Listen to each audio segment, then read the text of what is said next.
बेटे के बदले में हमने तुम्हारी जान बख्शी की है, और आइंदा पलट कर मेरे बेटे की जिंदगी में कभी मत आना।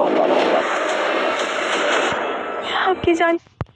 अस्सलाम वालेकुम गाइस, हमको जान निशान की एपिसोड कैसी लग रही है? जान निशान एपिसोड 57। जान निशान एपिसोड 57 कैसे ले सकती हूँ? मैं तो आपसे कितनी मोहब्बत करती हूँ। सच तो ये है दुआ, गजनवी भी तुम्हारा मकरू चेहरा पहचान गए। जान निशान एपिसोड 57 आपको कैसी लगती है गाइस? कमेंट में बताइएगा। जान निशान 50 फ्राइडे से आफ्टर फ्राइडे सैटरडे रात को 8 बजे।